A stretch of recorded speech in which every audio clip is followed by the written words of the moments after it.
We're on our adventure again, and today we're at Repton in Derbyshire. According to the Ordnance Survey map, behind me in a clump of trees is a Danish Barrow Cemetery, but I have my reservations. In just a few minutes we'll explore the site in more detail, but before that, it's important to note this land is private, and permission should always be sought from the landowner, in this case a farmer at Bishop Farm in the nearby village. As you can see with the drone image, the trees may have been planted to protect the area from farming, erosion or accidental disturbance, particularly if a landowner or local authorities suspected it was a barrow cemetery or other archaeological structure. Tree cover can sometimes reduce surface wear and offer a visual boundary to discourage machinery or grazing. A planting could serve as a windbreak or shelter belt, particularly if a structure beneath is delicate or significant. In rural landscapes, tree blocks are sometimes planted to conceal or buffer old ruins or World War II installations. But we have another weapon to identify what could be hidden. Using LiDAR scanning and Ordnance Survey coordinates, I was able to investigate a feature which has an interesting form, orientation and surroundings.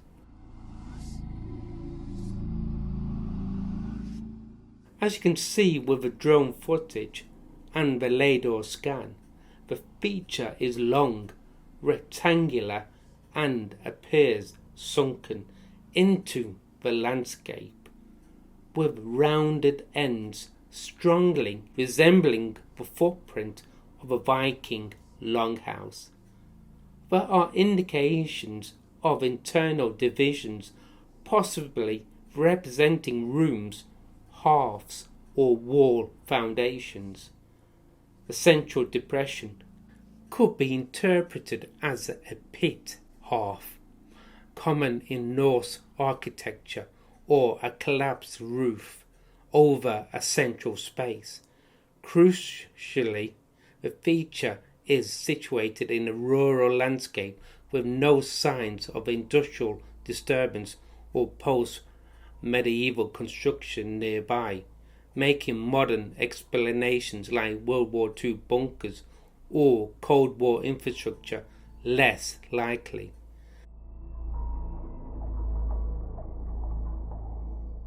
While we are in an area rich in burials, there are several key reasons this is unlikely to be a barrow or cemetery feature.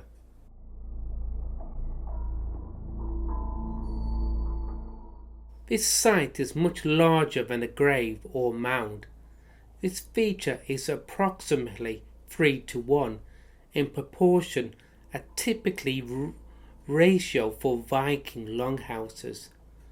Barrows tend to be circular or oval, not rectangular. The orientation runs north to south, which is uncharacteristic for Viking cremation barrows. While some Christian or deviant graves used north to south alignment, cremation mounds like these in heath wood usually show less uniformity.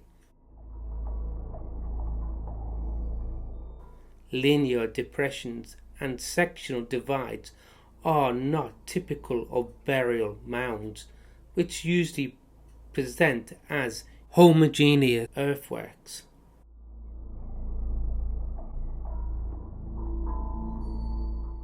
The site lies close to a known Viking winter camp in Heath Wood, which implies not only military but domestic occupation, making a longhouse, storehouse or barn highly plausible. This feature is isolated, not part of a clustered pattern you'll expect in the cemetery. Viking burials, even once solitary, are typically marked by prominent mounds or stones. So could this be a longhouse?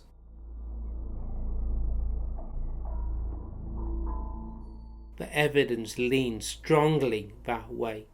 In an area known for Norse activity, near the only Viking cremation cemetery in Britain, this large rectangular, architecturally structured feature with no modern disturbance, internal rooms, light elements and strategic royal placement makes a case for a Scandinavian style longhouse or domestic structure very compelling.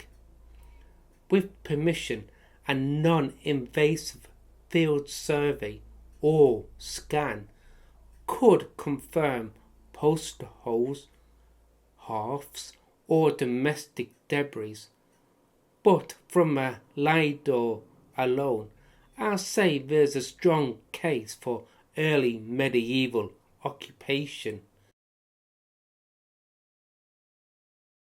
Based on the precise alignment between the tree planting and the feature in the LiDAR scan, this appears to be intentional and likely linked to an awareness, or at least a recognition, that something unusual or significant exists at that location.